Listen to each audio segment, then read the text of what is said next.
জান্নাতে যে সব নারী রয়েছে তারা এত নরম, তারা এত সুশ্রী সুন্দরী, ডিমের খোসার মধ্যে যে ঝিল্লি সাদা রয়েছে এর চেয়েও জান্নাতের মহিলারা নরম, দেখতে সুশ্রী সুন্দরী।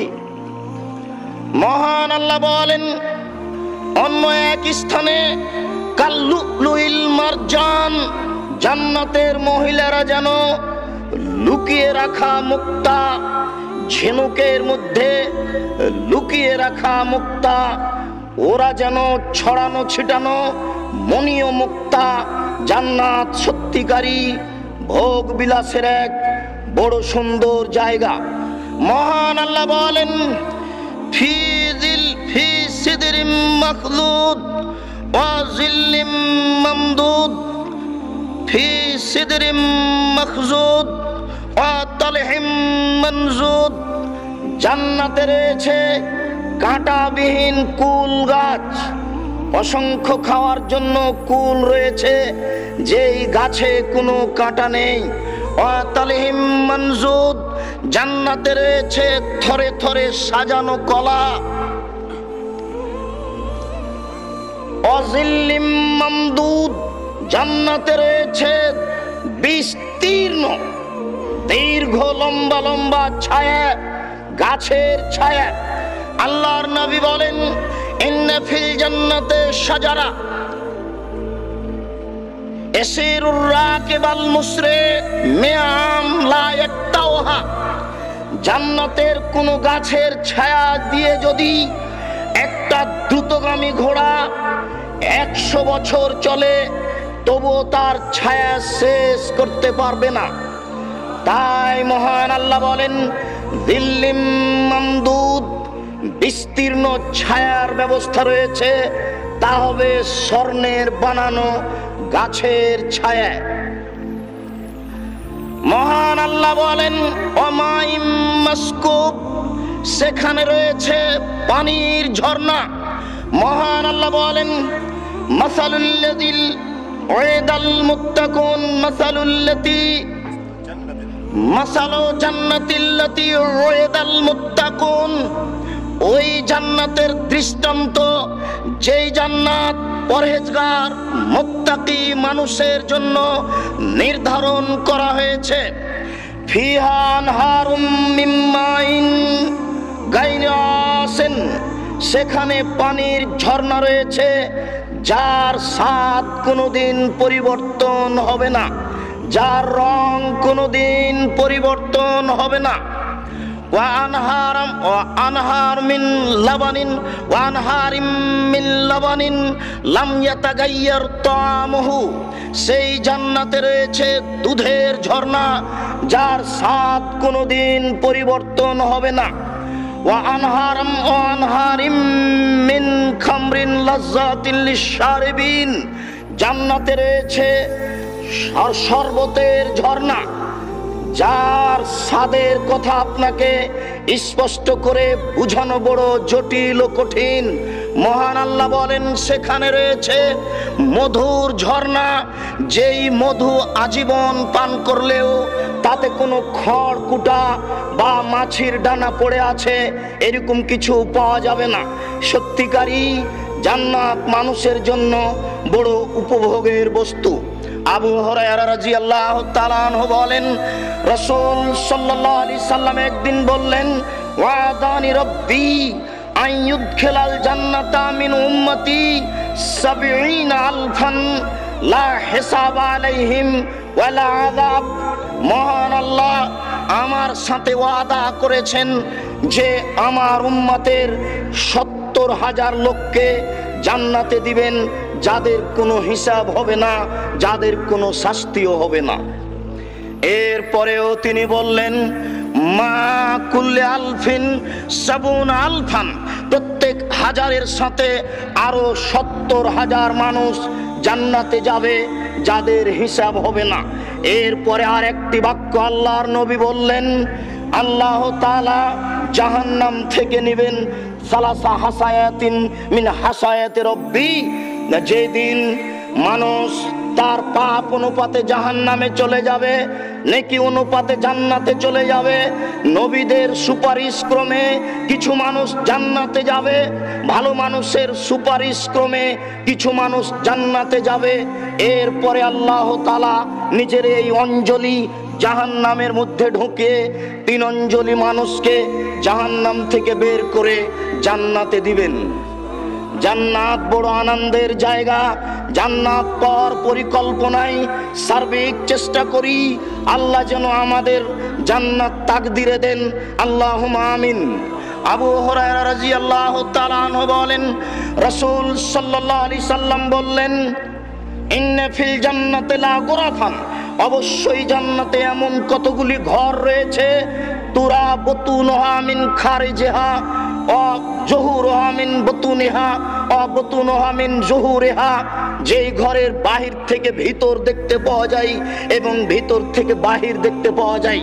ফাকামা রাবিউন ওয়া কালা লিমান হাজা, একজন পল্লীর বেদুইন মানুষ দাঁড়িয়ে বললেন, আল্লাহর নবী, এই জান্নাত কার জন্য? কে এই জান্নাত পাবে যেই জান্নাতের বাহির থেকে ভিতর দেখতে পাওয়া যায় এবং ভিতর থেকে বাহির দেখতে পাওয়া যায়? রাসূল সাল্লাল্লাহু আলাইহি সাল্লাম বললেন, মান আতাবাল কালামা ওয়া আতামাত তাআমা ওয়া আদামাস সিয়ামা ওয়া সাল্লা বিল লাইলি ওয়ান নাসু নিয়াম। মান আতাবাল কালামা, যে ব্যক্তি মানুষের সাথে কথা বললে নরম করে কথা বলে। ওয়া আতামাত তাআমা, যে ব্যক্তি ভিক্ষুক, অসহায়, দুস্থ, গরিবকে খাদ্য দেয়। ওয়া আদামাস সিয়ামা, যে ব্যক্তি নিয়মিত সিয়াম পালন করে। ওয়া সাল্লা বিল লাইলি ওয়ান নাসু নিয়াম, যে ব্যক্তি রাতে সালাত আদায় করে যখন মানুষ ঘুমন্ত, ওই মানুষের জন্য এই জান্নাত বরাদ্দ রয়েছে। 4টি কথা আল্লাহর নবী পরস্পর বলেছেন। তার প্রথম বাক্য বলেছেন, মুখের ভাষা সুন্দর হওয়া, কর্কশ কঠোর ভাষায় কারো সাথে কথা না বলা বা অপমান না করা। 2 নম্বর বাক্যে তিনি বলেছেন, ওয়াতামাত তাআমা, অসহায়, দুস্থ, গরিব মানুষকে খাদ্য প্রদান করা। তারপরে তিনি বলেছেন, আদামাস সিয়ামা, সিয়াম পালন করা নিয়মিত। মনে রাখবেন, অবশ্যই তা রমজানের ফরজ সিয়াম নয়, নফল সিয়াম। আর আল্লাহকে সন্তুষ্ট করার সবচেয়ে বড় মাধ্যম হচ্ছে সিয়াম, কেননা ইবাদতের জগতে সিয়ামের তুলনায় কোনো দামি, গুরুত্বপূর্ণ, মূল্যায়নকর ইবাদত নেই। পরের বাক্যে আল্লাহর নবী বললেন, রাতে সালাত আদায় করা। মানুষ যখন ঘুমন্ত, সত্যিকারই রাতে সালাত আদায় করলে আল্লাহকে সন্তুষ্ট করা যায়। একজন সাহাবী আল্লাহর নবীকে একটু পানি ঢেলে দিলেন ওযু করার।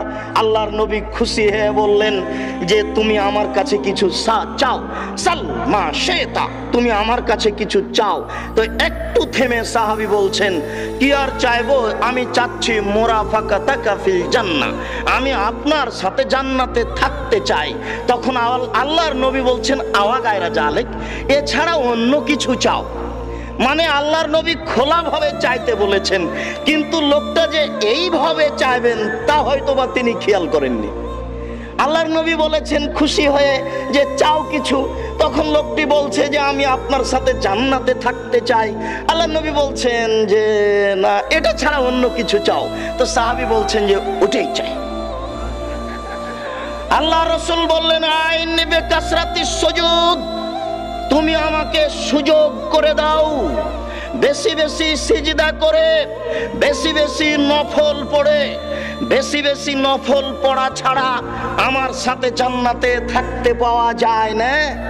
বুরায়দা রাদিয়াল্লাহু তাআলা আনহু বলেন, আসবাহান নবী সাল্লাল্লাহু আলাইহি সাল্লাম ওয়া দাআ বেলালান, একদা আল্লাহর নবী সকালে বেলাল রাদিয়াল্লাহু তাআলা আনহুকে ডেকে বলছেন, বেলাল, বিমা সাবাকতানি ফিল জান্নাহ, তুমি আমার আগে জান্নাতে প্রবেশ করলে কি করে? কুল্লামা দাখালতুল জান্নাতা সামিতু খাসখাসাতান আলাইক, বেলাল, আমি যতবারই জান্নাতে প্রবেশ করি ততবারই দেখি, ততবারই শুনি তুমি জুতা পায়ে দিয়ে আমার আগে আগে হাঁটো। বুঝলাম না বেলাল, ঘটনা কি? আমি জান্নাতে প্রবেশ করলেই দেখি যে তুমি আমার আগে আগে জুতা পায়ে দিয়ে হাঁটছো, এর কারণ কি? বেলাল রাদিয়াল্লাহু তাআলা আনহু বলেন, আল্লাহর নবী আমি তো এমন কিছু দেখতে পাই না, তবে কুল্লামা তাওয়াদ্দাইতু সাল্লাইতু রাকাতাইনি ওয়া কুল্লামা দাখালতুল মসজিদা সাল্লাইতু রাকাতাইনি। আমি যখনই ওযু করেছি তখনই 2 রাকাত সালাত আদায় করেছি, যখনই আমি মসজিদে প্রবেশ করেছি তখনই আমি 2 রাকাত সালাত আদায় করেছি। আল্লাহর নবী বললেন, বেহেমা বেলাল, বুঝেছি ঘটনা কি, আর বলা লাগবে না। এটাই তো কারণ যার কারণে তুমি আমার আগে আগে জান্নাতে হাঁটো। তুমি ওযু করলেই 2 রাকাত সালাত আদায় করো, মসজিদে ঢুকলেই তুমি 2 রাকাত সালাত আদায় করো। বুঝে নেবেন, মসজিদে ঢুকে যদি 2 রাকাত সালাত আদায় না করে বসে যাই তাহলে উল্টা হয়ে যাবে। মসজিদে ঢুকে 2 রাকাত সালাত আদায় করতে হবে, এর একটা বড় ফল আছে।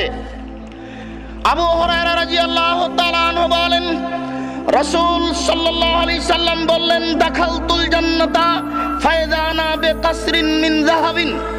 আমি জান্নাতে প্রবেশ করাই মাত্র দেখি আমি একটা স্বর্ণের বিল্ডিং এর পাশে, বিরাট বিল্ডিং, ঝকঝকে টকটকে এক স্বর্ণের বাড়ি। কুলতু লিমান হাযাল কাসরু, আমি জিজ্ঞাসা করলাম, জান্নাতের মধ্যে এই বড় সুন্দর টকটকে ঝকঝকে বাড়িটি কার? কালু লিশাবিন মিন কুরাইশিন, তারা বলল কুরাইশের একজন যুবকের এই স্বর্ণের তৈরি টকটকে ঝকঝকে জান্নাতের বাড়িটি। জানান্তু আন্নি আনা হুয়া, আমি বুঝলাম আমি হয়তোবা সেই ব্যক্তি হব, কেননা আমিও তো কুরাইশের। তবু আমার অন্তরে শান্তি তৃপ্তি হলো না। আল্লাহর নবী বলছেন, আবার আমি জিজ্ঞাসা করলাম, কুলতু মান হুয়া, সে কে, কুরাইশের কোন ব্যক্তি? আগের বাক্য চিন্তা করুন। আল্লাহর নবী বলছেন, যখন ওরা বলল এটা কুরাইশের একজন যুবকের বাড়ি, আমি মনে মনে ভাবলাম আমি সেই ব্যক্তি হব। এরপরেও তিনি আবার বলছেন, তোমরা বলো তো স্পষ্ট সে কে? কালু উমর ইবনুল খাত্তাব রাদিয়াল্লাহু তাআলা আনহু, তারা বললেন এই ঘরটি হচ্ছে উমর রাদিয়াল্লাহু তাআলা আনহুর। আল্লাহর নবী বলছেন, উমর ফালাউলা মালিমতু মিন গায়রাতিক, উমর তোমার যদি আত্মমর্যাদা আমার স্মরণে না থাকতো, তোমার আত্মমর্যাদা, তোমার সম্মান, তোমার মান, তোমার মর্যাদা, তুমি খুব বড় মানুষ, তোমাকে আমি তুষ্ট করি। যদি আমার ভিতরে তোমার ব্যাপারে আত্মমর্যাদা না থাকতো তাহলে ফাদাখালতুহু, আমি জান্নাতে প্রবেশ করে ওই ঘরে প্রবেশ করে দেখতাম যে ঘরের বাহির এত সুন্দর, ভিতরই বা কত সুন্দর।